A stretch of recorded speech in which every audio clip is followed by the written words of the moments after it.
Hello students, मैं हूं विशाल देवर्सी और आप देख रहे हैं मेरा यूट्यूब चैनल टी विद्या लर्निंग। जो भी स्टूडेंट्स आईआईटी जेई नीट या किसी भी सीबीएसई बोर्ड या किसी भी स्टेट बोर्ड में हैं या फिजिक्स पढ़ना चाहते हैं वो सारे लोग इस चैनल को सब्सक्राइब कर सकते हैं। इस चैनल पे हम लोग 10+2 लेवल का जो फिजिक्स और मैथ्स और केमिस्ट्री है, साइंस सब्जेक्ट जो है 10+2 लेवल का 11-12 का, वो हम लोग सारे टॉपिक डिस्कस कर रहे हैं एक 1 by 1। ठीक है, जो ग्रेजुएट और पोस्ट ग्रेजुएट लेवल पे हैं वो मेरा दूसरा चैनल है टी विद द फिजिक्स और टी विद द मैथ्स, उस पर जाके सब्सक्राइब कर सकते हैं। ये channel it is specially made for IIT JEE and NEET aspirants और जो सीबीएसई बोर्ड में है और 11-12 में पढ़ाई कर रहे हैं उनके लिए चैनल है। तो आप लगातार वीडियोस हम लोग इस पर डाल रहे हैं हम लोग, ठीक है, तो इसको आप कंटिन्यूसली देखिए और पूरा वीडियो देखिए, थोड़ा थोड़ा देखने से फ़ायदा नहीं होगा फिजिक्स में। तो लास्ट क्लास में देखो मैंने इंस्टेंटेनियस स्पीड और एवरेज स्पीड डिस्कस किया था। ठीक है, इंस्टेंटेनियस स्पीड और एवरेज स्पीड लास्ट क्लास में हमने डिस्कस किया था। आज हम लोग एवरेज वेलोसिटी और इंस्टेंटेनियस वेलोसिटी डिस्कस करेंगे। तो थोड़ा सा डिफरेंस भी समझने की कोशिश करेंगे कि इंस्टेंटेनियस वेलोसिटी और इंस्टेंटेनियस वेलोसिटी और इंस्टेंटेनियस स्पीड में क्या डिफरेंस है, क्या कैसे वो रिलेटेड है, कैसे वो डिफर कर रहे हैं, और एवरेज स्पीड और एवरेज वेलोसिटी में क्या फ़र्क है वो भी हम लोग देखने का कोशिश करेंगे। ठीक है, तो लेट्स स्टार्ट दिस टॉपिक। थोड़ा सा जो नए बच्चे हैं जो 11 क्लास में अभी जस्ट आ रहे हैं या 10th क्लास जस्ट अभी बोर्ड का एग्ज़ाम दिए हैं, वो लोग थोड़ा ध्यान से देखिए क्योंकि आप लोग के लिए ये सब टॉपिक नया है। ठीक है, तो लेट्स सी दिस। सपोज करो एक बॉडी है, वो 2 डायमेंशनल स्पेस में मूव कर रहा है। सपोज एक 2 डायमेंशनल स्पेस ड्रॉ कर देते हैं हम। मान लो ये XY प्लेन है, बॉडी मान लो XY प्लेन में मूव कर रहा है। ठीक है, और सपोज करो बॉडी जो है यहाँ से स्टार्ट किया है, it has started from this place, A से उसने स्टार्ट किया। बॉडी जो है पहले t=0 पे ए पोजीशन पे था। ठीक है, ए पर मतलब XY प्लेन ड्रा कर दिया है। ठीक है, मान लो t=0 पे body was at A, body position of body was a. ठीक है, ए इसको जो है ना अलग थोड़ा ऊपर लिखते हैं क्योंकि हमको वेक्टर भी ड्रा करना है। Suppose body was at A, body और the particle is at A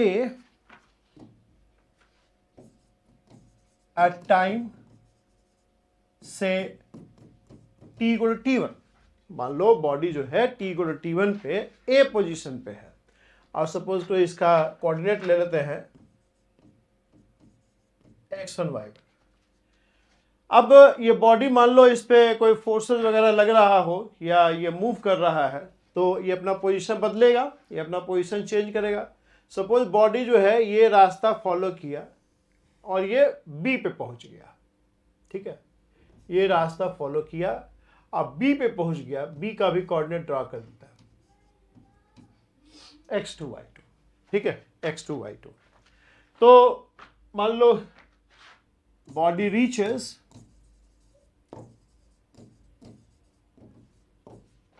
point B at time t=t2, t=t2 पे B पॉइंट पे पहुंच गया और इसने ये रास्ता फॉलो किया, ये रास्ता फॉलो किया। तो अगर हम बोले कि डेल्टा टी टाइम क्या है? Time instant t2 minus time instant t1। This delta T time है what is the distance covered. तो डिस्टेंस कवर्ड क्या हो जाएगा? Length of this curve, length of the curve along which the body has moved from A to B। ठीक है, अगर हम बोले कि डेल्टा टी टाइम में डिस्टेंस कितना कवर किया तो क्या होगा? That will be equal to the length of curve, जो कर्व बॉडी ट्रेस किया, the length of curve which is traced by body while moving from point A to point B, point A to point B। लेकिन यही अगर हम आपसे पूछें कि what is displacement undergone bye the body, मतलब delta T time में displacement कितना हुआ, बॉडी का डिस्प्लेसमेंट कितना हुआ। तो लास्ट देखो लेक्चर्स में हम लोग डिस्कस किए हैं डिस्टेंस और डिस्प्लेसमेंट। डिस्प्लेसमेंट क्या है? Displacement would be given by this vector, मतलब पॉइंट ए से पॉइंट बी तक का हम लोग एक वेक्टर ड्रा कर लेंगे। तो ये हमारा क्या हो जाएगा? ये हमारा डिस्प्लेसमेंट वेक्टर है। डिस्प्लेसमेंट वेक्टर है। Displacement vector is simply, displacement vector जो है हम लोग क्या करते हैं, हम लोग इनिशियल पोजीशन को एक वेक्टर से डिनोट कर देते हैं, लेट्स कॉल इट r1, और जो फाइनल पोजीशन है उसका भी एक पोजीशन वेक्टर ड्रा कर देते हैं। फाइनल पोजीशन का भी एक पोजीशन वेक्टर ड्रा कर दिया r2। तो displacement vector is simply given by the final position vector of the final position and position vector of the initial position, ऐसे मिल जाता है हम लोग को। So delta R is what, delta R is basically displacement. ये क्या है, displacement undergone by body in delta T time. ठीक, अब अगर आपसे पूछे कि बताओ what is the average speed, अगर एवरेज स्पीड पूछेगा तो आप बोलोगे average speed is simply V average is the length of curve. ये जो लेंथ ऑफ कर्व है, length of the this is distance, length of the curve which is traced by the body from A to B, while moving from A to B, जो distance move किया s upon time taken t2 minus t1, ये हो जाएगा आपका average speed.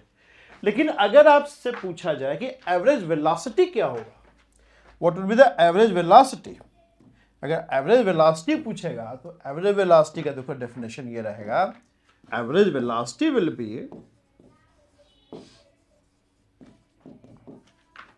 अच्छा average velocity को फिर vector form, vector से डिनोट करोगे, एवरेज वेलोसिटी वी एवरेज, इसको यू एवरेज कर दो, V average would be given by delta R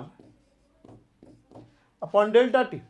delta R is the displacement, net displacement, total displacement जो delta T time में हुआ है बॉडी का, the total displacement which the body undergoes in the whole time delta T में जितना displacement body का हुआ है, डेल्टा टी टाइम में जितना बॉडी का डिस्प्लेसमेंट हुआ है वो डेल्टा आर हो जाएगा अपॉन डेल्टा टी। ये आ जाएगा आपका r2 minus r1 upon t2 minus t, r2 minus r1 upon t2 minus t। समझ में आ रहा है जी ये? This is the average velocity, this is the average velocity. ठीक, ओके। अगर मान लो ये तो चलो डेल्टा टी टाइम है, अगर मान लो इस डेल्टा टी टाइम को तो थोड़ा छोटा करते जाए, ठीक है, अगर हम कहें कि भाई हमारा जो है ये डेल्टा टी टाइम, हमने ये इंटरवल लिया ना अभी, this is t1, this is t2, so delta t is t2 minus t1। अब अगर ये इंटरवल थोड़ा छोटा करें हम, मान लो कि बॉडी इज से at position, body is at position, मान लो एट टाइम t, सपोज करो at time t body is here, this is the position vector at time t। और सपोज करो कि t plus delta T time पे, suppose the position vector of the body at time t is RT, ठीक है। अब time t plus delta T, मान लो हम कहें कि ये तो टाइम t पे हो गया, अब सपोज करो कि डेल्टा टी टाइम में बॉडी जो है यहां पे है, this is t plus delta T. अच्छा, अब ये delta T t2 minus t1 नहीं है, ठीक है, हम डेल्टा टी एक स्मॉल डेल्टा टी लिए हैं, ये t2 माइनस t1 नहीं है। चलो एक काम करते हैं, इसमें समझ में आ रहा है ना जी, चलो अगला फिगर ही ले लेते हैं, नहीं तो आप कंफ्यूज होते रहोगे। स्पेशली एक्चुअली जो 10+2 में अभी जस्ट इंटर किए हैं ना, उनका थोड़ा स्पेशल ध्यान रखना पड़ेगा, क्योंकि वो उनके लिए सब कुछ अभी नया है। मान लो बॉडी जो है इस टाइप से मूव कर रहा है, ठीक है, ये curve trace bye the body है, बॉडी इनिशियली ए पे है और फाइनली बी तक रीच कर रहा है। और सपोज करो कि at time T the body is here, the position of body is given by this, ठीक है, position of body is given by this. और मान लो T plus delta T time पे बॉडी यहां है, T plus delta T time पे body is here, और इसको मान लो हम लोग ऐसे लिखे, this at time T and this at time T plus delta T, T plus delta T. तो अगर हम लोग एवरेज स्पीड का बात करें तो एवरेज स्पीड क्या हो जाएगा, जो ये डिस्टेंस ट्रेवल्ड है उतना अपॉन डेल्टा टी। और अगर एवरेज वेलोसिटी की बात करें, इस चीज को थोड़ा मैग्नीफाई करते हैं, एक काम करते हैं इसको ना थोड़ा सा मैग्नीफाई करते हैं तो आपको एग्जैक्ट आइडिया लगेगा, ठीक है। इसको थोड़ा सा हम लोग मैग्नीफाई करके देखा जाए इस पोर्शन को, ठीक, देखो इस पोर्शन को हम मैग्नीफाई करके देख रहे हैं, ये आपका ऐसे है मैग्नीफाई करके। सपोज करो बॉडी जो है ये आर टी है और ये जो है आर, ये पोजीशन वेक्टर हो गया आर टी टाइम टी पे, ये पोजीशन वेक्टर हो गया टाइम टी पे, और ये पोजीशन वेक्टर हो गया टी प्लस डेल्टा टी पे, ये पोजीशन वेक्टर हो गया टी प्लस डेल्टा टी पे, ठीक। अब अगर हम एवरेज स्पीड का बात करें during this delta T, so that would be given by what, that would be given by the length of this red curve, यही कर्व ट्रेस किया है ना, डिस्टेंस ट्रेवल्ड क्या हो जाएगा, distance travelled would be this much delta S, जो red वाला जो टाइम टी पे यहाँ है और टी प्लस डेल्टा टी पे यहाँ है, तो एवरेज वेलोसिटी क्या हो जाएगा, एवरेज स्पीड क्या हो जाएगा, delta S upon delta T. और जो तुम्हारा एवरेज वेलोसिटी क्या हो जाएगा, average velocity would be this delta R, delta R क्या हो जाएगा, delta R is the displacement which is equal to the position of the body at T plus delta T minus position of the body at time T, ठीक। अब अगर हम कहें कि I make this delta T smaller, I make this delta T smaller, अभी क्या है कि डेल्टा एस जो है ना that is greater than the magnitude of delta are.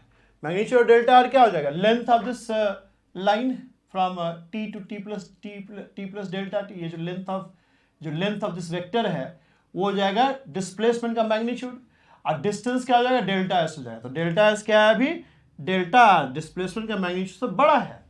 लेकिन अगर हम मान लो डेल्टा टी को छोटा करते जाए, if I make this delta T smaller, मान लो डेल्टा टी अभी ये लिया है, अभी डेल्टा टी मान लो थोड़ा छोटा कर दे, डेल्टा टी छोटा करेंगे तो ऑफकोर्स ये जो पॉइंट है वो यहाँ आ जाएगा, मतलब ये मान लो P है और ये Q है। तो as you make delta T smaller, as you make delta T smaller,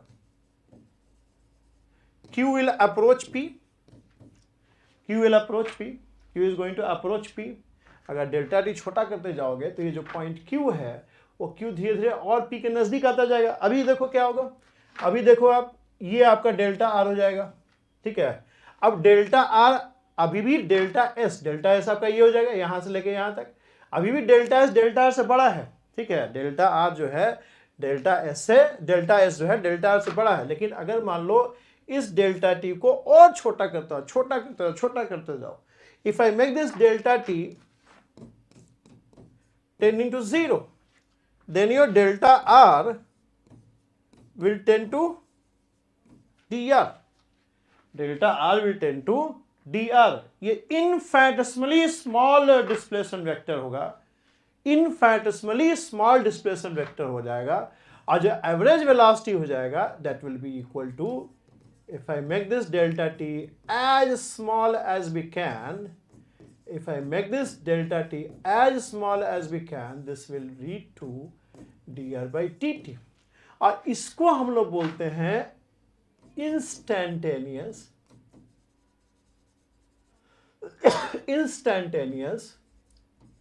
velocity, instantaneous velocity. अच्छा, एक चीज और आपको समझने की कोशिश करना पड़ेगा, जब डेल्टा टी हम लोग छोटा करते जा रहे हैं तो ठीक है डेल्टा एस इससे बड़ा है, लेकिन इनका डिफरेंस स्मॉलर होता जा रहा है। अभी क्या था, डेल्टा टी बड़ा था तो देखो ये जो रेड लाइन का लेंथ है और ये जो लाइन का लेंथ है उसमें काफ़ी ज़्यादा डिफरेंस है। जब आप डेल्टा टी छोटा करते गए क्यू पी के नज़दीक आता गया, लेकिन अब ये जो रेड लाइन का लेंथ जो है और ये जो येलो लाइन का लेंथ है वो थोड़ा सा डिफरेंस कम होता जा रहा है। जब आपका q will tend to p when delta t tending to 0, q will move towards p, q बिल्कुल p के नजदीक आ जाएगा, q जो है बिल्कुल p के नजदीक आ जाएगा, and in that case your ds will be exactly equal to the length of this displacement vector। बात समझ में आ रहा है आपको?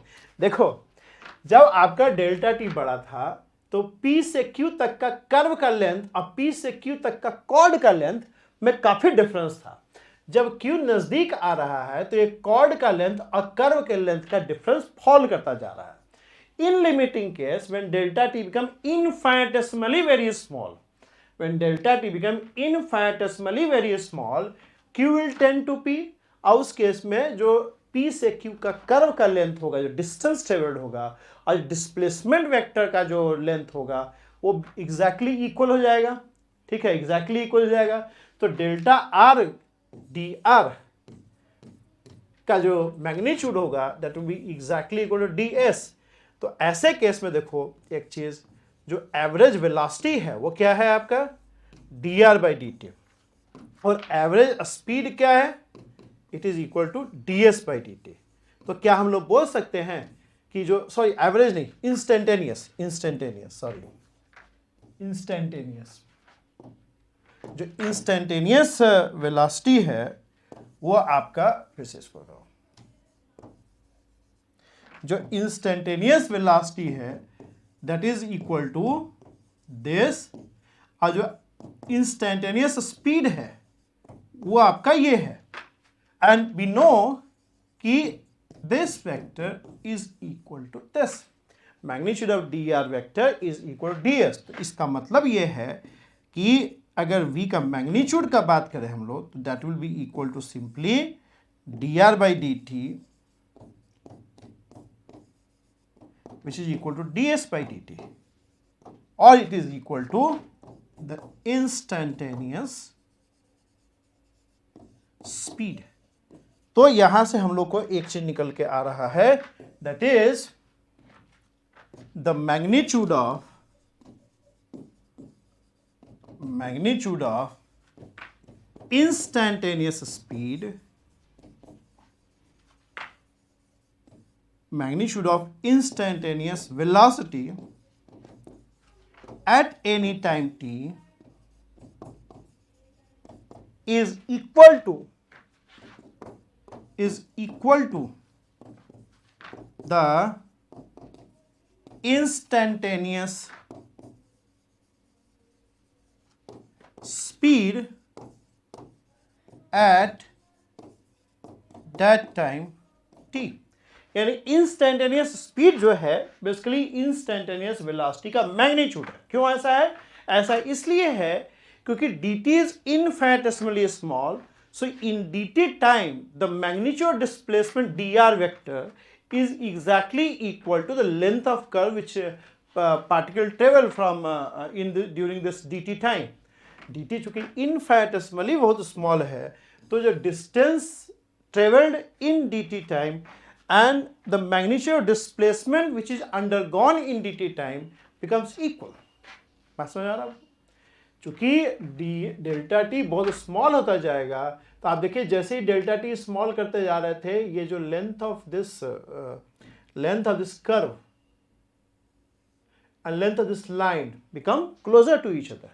when delta t becomes infinitesimally very small, when delta t goes to dt, the displacement, the magnitude of displacement which particle undergoes in dt time becomes equal to the length of curve or the distance traveled by the particle during this dt time। इसीलिए जो instantaneous velocity का magnitude होता है that becomes equal to the instantaneous speed of particle at that time t। ठीक है, ये समझ में आ रहा है? You understand instantaneous velocity and instantaneous speed क्या कहाँ डिफर कर रहे हैं? एक वेक्टर क्वांटिटी एक स्केलर क्वांटिटी है, magnitude wise they are same. Magnitude wise जो इंस्टेंटेनियस वेलोसिटी का मैग्नीट्यूड होगा that will be equal to instantaneous speed. हाँ ठीक। अच्छा, एवरेज स्पीड और एवरेज वेलोसिटी में बहुत फर्क है। Average speed is length of the curve which particle travel from initial point to final point during delta T time upon time taken. और average velocity जो हो जाएगा that will be equal to displacement vector upon delta T time. तो उसमें काफ़ी फर्क रहेगा because वहाँ पे जो इंटरवल है वो बड़ा होता है। इंटरवल जब बड़ा होगा उस केस में डिस्प्लेसमेंट का मैग्नीट्यूड और डिस्टेंस कवर्ड में काफ़ी फर्क हो सकता है। तो जो एवरेज स्पीड है और एवरेज वेलोसिटी में है उनके एवरेज वेलोसिटी का मैग्नीट्यूड और एवरेज स्पीड में काफ़ी फर्क रहेगा आपका, ठीक है। अगर बॉडी स्ट्रेट लाइन में मूव नहीं कर रहा तो, अगर स्ट्रेट लाइन में मूव करेगा फिर तो डिस्टेंस और डिस्प्लेसमेंट का मैग्नीट्यूड और डिस्टेंस सेम ही रहेगा, स्ट्रेट लाइन में मूव कर रहा है तो, ठीक है। ओके फाइन, मतलब प्रोवाइडेड कि वो स्ट्रेट लाइन में मूव कर ऑसिलेट नहीं कर रहा हो। ऑसिलेट करेगा उस केस में distance and displacement will very. मतलब अगर मान लो स्ट्रेट लाइन में कोई जा रहा है, पार्टिकल स्ट्रेट लाइन में मूव कर रहा है, अब पार्टिकल मान लो ऐसे मूव कर रहा है, सपोज करो कि यहाँ से गया फिर वापस आया, फिर गया फिर वापस आया, फिर गया फिर वापस आया, फिर गया फिर वापस आया, फिर गया फिर वापस आया और यहाँ तक पहुँच गया। तो उस केस में डिस्टेंस कवर जो हो जाएगा वो ये नहीं रहेगा, ऑसिलेट करके जो पीछे है फिर आगे जाए सब कवर सब काउंट होगा, उसमें सारा डिस्टेंस काउंट होगा, ठीक है। दो स्ट्रेट लाइन में मूव कर रहा है लेकिन आपका जो डिस्प्लेसमेंट तो ये रहेगा, length of this final position minus initial position के बीच में जो लाइन का लेंथ है वो। लेकिन अगर ऑसिलेट करते हुए गया है तो पीछे जो है वो भी डिस्टेंस कवर होगा, आगे गया वो भी डिस्टेंस कवर करेगा, टोटल डिस्टेंस फिर अलग हो जाएगा, ठीक है। ओके तो हम जो बोल रहे थे स्ट्रेट लाइन में जाएगा तो सेम रहेगा, ऐसा नहीं है। अगर ये भी केस हो सकता है ना, स्ट्रेट लाइन में आगे पीछे होते हुए जा रहा है तो डिस्टेंस तो बहुत ज़्यादा कवर कर लेगा, ठीक है, क्योंकि वो पूरा लेंथ ऑफ कर्व हो जाएगा ना, लेंथ ऑफ कर्व आगे गया पीछे आया वो भी कवर करेगा, वो भी डिस्टेंस इंक्लूड होगा वो, ठीक है। I hope you understand.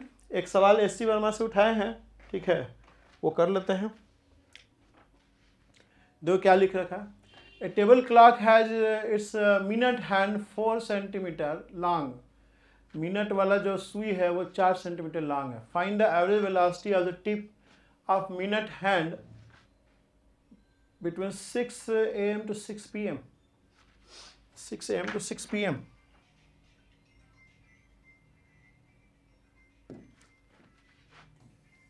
ये घड़ी है, यहाँ पे मिनट हैंड होगा 6 a.m. पे, ठीक है, और ये घूम के अच्छा 6 मॉर्निंग टू 6:30 इवनिंग, ओके। अच्छा तो देखो 6 AM से 7 AM तक जाएगा तो डिस्प्लेसमेंट 0 हो जाएगा। फिर देखो 6 AM पहले निकालो, 6 AM to 7 AM, 6 AM to 7 AM में क्या होगा, ये पूरा जहां से स्टार्ट करेगा वहीं पहुंच जाएगा तो डिस्प्लेसमेंट बिकम 0। फिर 7 AM से 8 AM फिर डिस्प्लेसमेंट 0 हो जाएगा। फिर आपका 7 AM to 8 AM to 9 फिर डिस्प्लेसमेंट। तो फाइनली क्या होगा, फाइनली देखो 6 AM पे यहाँ है और 6:30 PM पे कहाँ जाएगा, 6:30 PM पे ये 12 बार चक्कर लगा के और यहाँ आ जाएगा। ये आपका इनिशियल हो गया P और ये Q। अब ये दोनों पोजीशन में डिस्प्लेसमेंट कितना होगा, displacement will be equal to this length basically. Distance तो बहुत ज़्यादा हो जाएगा, डिस्प्लेसमेंट तो यही होगा। डिस्टेंस तो आपका एक चक्कर 2πr लेंथ हो गया और 12 चक्कर लगाया प्लस πr लेंथ और मारा, ठीक है, मतलब 12.5 घंटा हो गया जी। तो 12 घंटा में इतना डिस्टेंस ट्रेवल किया, फिर आधा घंटा में और इतना डिस्टेंस ट्रेवल किया, उतना अपॉन टाइम हो जाएगा। लेकिन डिस्प्लेसमेंट तो आपका यही हो जाएगा ना, यहाँ से लेके यहाँ तक का वेक्टर, यहाँ से यहाँ तक का वेक्टर, आई इस वेक्टर का लेंथ क्या हो जाएगा, twice of the length of the minute hand. Minute hand आपका 4 सेंटीमीटर है ना, तो ये हो जाएगा आपका 8 सेंटीमीटर। और टाइम कितना लिया है, टाइम लिया है 12.5 घंटा। 12.5 घंटा मतलब अगर सेकंड में हम बात करें तो 12 × 60 प्लस 30 मिनट है ना, इतना टाइम हो जाएगा। 6 × 6 = 36 × 12 72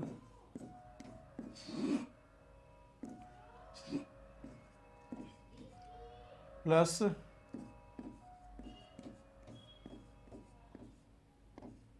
पैंतालीस हजार, यानी एवरेज और द एवरेज वेलोसिटी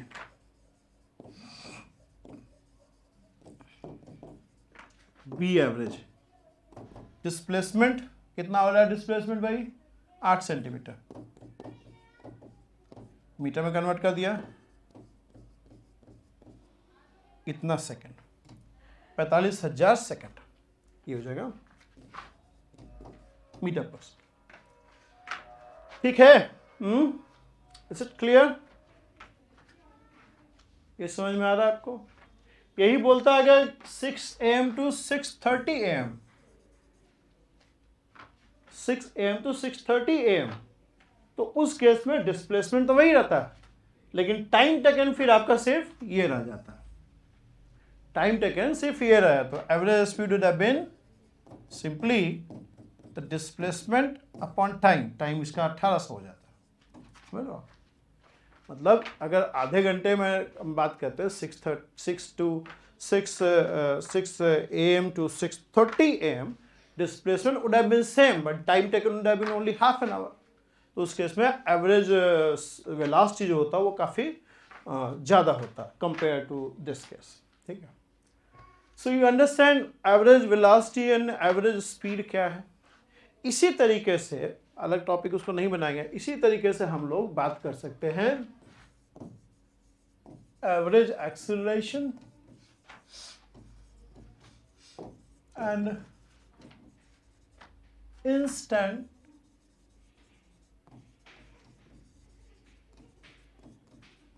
एक्सेलरेशन। ठीक है, मान लो एक पार्टिकल है, consider particle having velocity vi at time t1। ऐसे vi मत लिखो, अभी v1 ही लिखो, सिंपल अभी रखते हैं सब notation. And its velocity changes to v2 at time t2, then the average acceleration, average हमेशा ही एक टाइम इंटरवल के ऊपर होता है, over time interval delta t is equal to a average equals to, vector form में लिखेंगे v2, ठीक है। और अगर इंस्टेंटेनियस एक्सेलरेशन का बात करेंगे तो हम क्या करेंगे? इंस्टेंटेनियस एक्सेलरेशन हमेशा ही टाइम टी पे निकलता है, इंस्टेंट पे। तो मान लो टाइम टी पे जो वेलोसिटी है वो v है। अगर इंस्टेंटेनियस एक्सेलरेशन का बात करेंगे, if I talk about instantaneous acceleration, then suppose the velocity at time t is vt, right?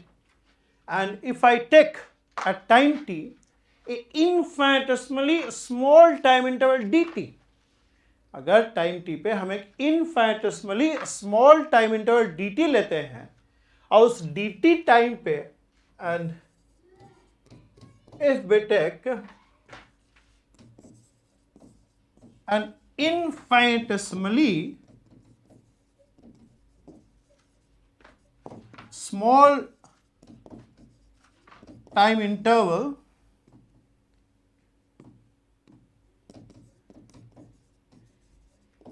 dt, and suppose the velocity changes from vt to say v plus tv, then your instantaneous acceleration would be simply given by dv by dt। ठीक, dv/dt। समझ में आ रहा है आपको ये चीज? Instantaneous acceleration जो हो जाएगा dv/dt हो जाएगा। ठीक है, average acceleration is simply the final velocity minus initial velocity by total time taken, and instantaneous acceleration at any time t is you find the velocity at time t and take its derivative. Take its derivative. एक question देखते हैं हम लोग। Suppose the position of body, एक सवाल करते हैं, कोई सवाल कोई किताब से नहीं उठाया, ऐसे ही दिमाग से दे रहा है। Position of particle. Suppose the position of particle as a function of time is given by say r equal to t square I cap and t cube j cap। मान लो ये position, this are the position is changing, position as a function of time दिया हुआ है। ठीक है, आपको position as a function of time दिया हुआ है। ठीक, तो अगर आपको बोले कि what is the instantaneous velocity, instantaneous velocity का अगर बात करेगा v का, तो इट विल सिंपली dr/dt। ठीक है, अब dr/dt करेंगे तो क्या होगा? अच्छा, जब हम ये सवाल कर रहे हैं तो हम अज्यूम कर रहे हैं उन बच्चों को जो अभी 10+2 पास किए हैं, तो जो बाकी स्टूडेंट जो 10+2 मतलब 12th क्लास में पास आउट हैं, उनको लगा कि इतना स्टेपिंग क्यों कर रहे हैं, लेकिन उनके लिए मैं कर रहा हूँ। ठीक है, अब देखो मैंने आपको बताया था कि d/dt of f1 plus f2, where f1 f2 is some function of time,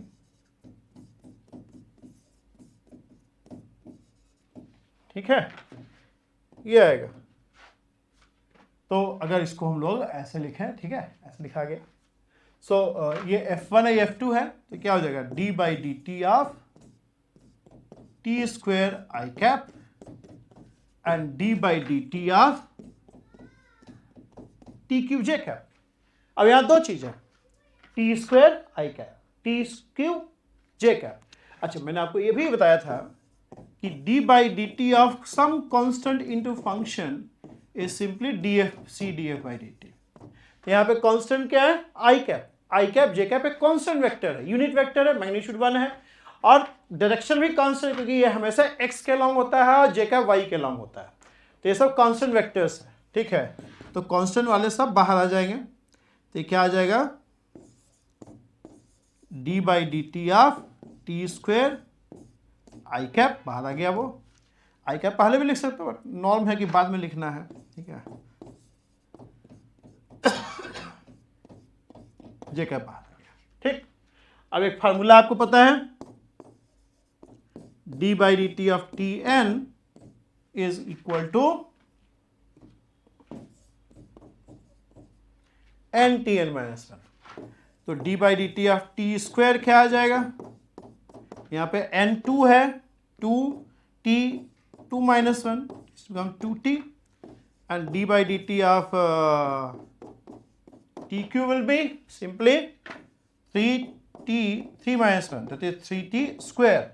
तो यहाँ लिख दोगे ऐसे, it is 2t I cap plus 3t square j cap. ठीक, ये आ गया instantaneous velocity as a function of time.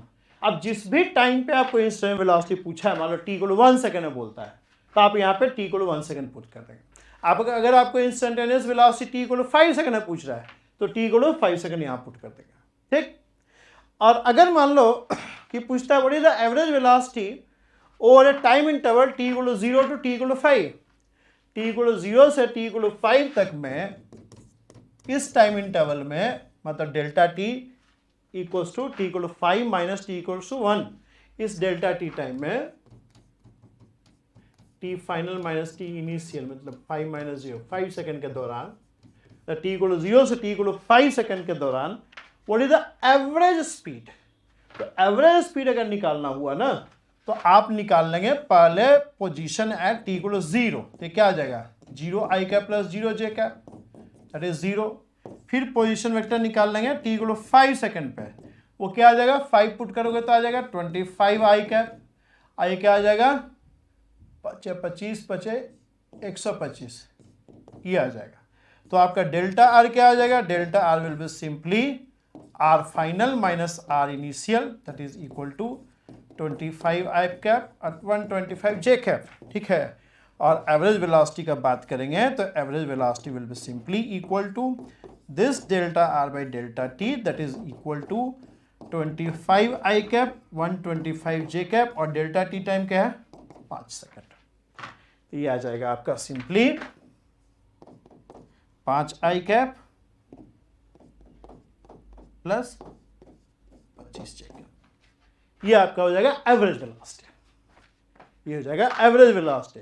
और अगर एवरेज स्पीड का बात करेगा तो इसका मैग्नीट्यूड ही एवरेज स्पीड हो जाएगा, ठीक? नहीं, sorry, average speed will be all together different. Average speed नहीं निकाल सकते हैं, इंस्टेंटेनियस स्पीड हम लोग निकाल सकते हैं। इंस्टेंटेनियस स्पीड जो होगा ना, वो जो निकाले हैं आप, ये यहाँ पे कहाँ गया ये, इसका मैं average speed will be entirely different. I don't know average speed what path it is travelling, what क्या पाथ कवर करेगा, नहीं निकाल सकते हैं। एवरेज स्पीड नहीं, एवरेज वेलोसिटी इज दिस, ठीक है, sorry. Average speed story is quite different. Delta T 5 second में तो एक अलग ही पाथ ले सकता है, बड़े सारे अलग अलग पाथ ले सकता है, मतलब they can be lots of average speed for a single average velocity. Average speed will depend कि क्या पाथ लिया है, ठीक है, इनिशियल से फाइनल तक पहुंचने में क्या पाथ लिया उस पर डिपेंड करेगा। ओके, ठीक है, okay, keep in mind. Acceleration अगर पूछेगा, ये हमारा क्या आ गया था? ये हमारा वेलोसिटी आ गया था, इंस्टेंटेनियस वेलोसिटी। अगर एक्सेलरेशन पूछेगा,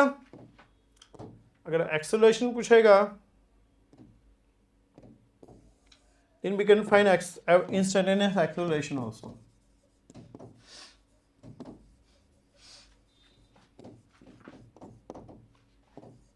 A will be equal to, so that is equal to, वही फार्मूला यही सब लगा लेंगे, इसको स्टेपिंग नहीं करते हैं, आप कर लेना खुद से। ये हो जाएगा 2i कैप और 6tj कैप। डिफरेंशिएशन कर लेना भाई, ठीक है, इसमें जैसे किया है ना वैसे ही कर लेना स्टेप बाय स्टेप। और किसी टाइम मान लो पूछेगा t को 5 सेकंड पे इंस्टेंटेनियस एक्सेलरेशन क्या है, तो यहाँ t को 5 सेकंड पुट कर देंगे, t को 5 सेकंड पुट कर देंगे, ठीक। अगर आप पूछता है एवरेज एक्सेलरेशन निकालो फ्रॉम t को 0 टू t को 5 सेकंड इंटरवल, तो t को 0 सेकंड पे वेलोसिटी निकाल लेंगे, t को 5 सेकंड में वेलोसिटी वेक्टर निकाल लेंगे, फिर जो t को 5 सेकंड में वेलोसिटी वेक्टर है माइनस t को 0 सेकंड जो वेलोसिटी वेक्टर है upon time taken, average acceleration आ जाएगा। एवरेज एक्सेलरेशन आ जाएगा, करने की जरूरत है? हो जाएगा ना। Average acceleration is final velocity minus initial velocity upon time taken. Instantaneous acceleration is simply dv by dt at that particular time instant, ठीक है। ओके, बाकी सवाल करेंगे तो और क्लियर होगा, है ना। अभी तो बस जो समझाने के लिए जो क्वेश्चन करना पड़ रहा है वो कर रहे हैं। बाकी हम लोग SC वर्मा का सॉल्व एग्जाम्पल और ऑब्जेक्टिव और एक्सरसाइज सारा करेंगे। उसके अंदर नीट का भी प्रीवियस पेपर करेंगे और IIT JEE का भी 78 से अभी तक जितने भी 45 साल में प्रीवियस क्वेश्चन आया है इस पर, वो सारा हम लोग करेंगे, ठीक है। तो ठीक है, अभी रहने देते हैं, यहीं पर रुक जाते हैं। नेक्स्ट क्लास में हम लोग मोशन इन स्ट्रेट लाइन पढ़ेंगे, ठीक है। मोशन इन स्ट्रेट, अभी तक वो टॉपिक है क्या, मोशन इन स्ट्रेट लाइन, फिर उसी के अंदर मोशन अंडर ग्रेविटी भी पढ़ेंगे, फ्रीली फॉलिंग बॉडी का मोशन, और उसके बाद फिर motion in 2 dimensional space, plane में एक जनरल मोशन किस तरह से प्रोसीड करता है वो डिस्कस करेंगे, और उसका ही एक स्पेशल केस देखेंगे प्रोजेक्टाइल का, प्रोजेक्टाइल मोशन। अच्छा, उसका फिर एक रिलेटिव वेलोसिटी वाला भी टॉपिक रहेगा, तो अभी है मतलब इसमें, है ना, अच्छे से किया जाए, कोई जल्दबाजी नहीं है, ठीक है। So you are watching T with the learning YouTube channel, and I am Vishal Devarsi. I am BTech in Electrical Engineering from IIT BHU 2002 pass out, and I have been teaching physics and mathematics at different level for last 20 years. Okay, so I'll stop over here. Thank you and have a good day.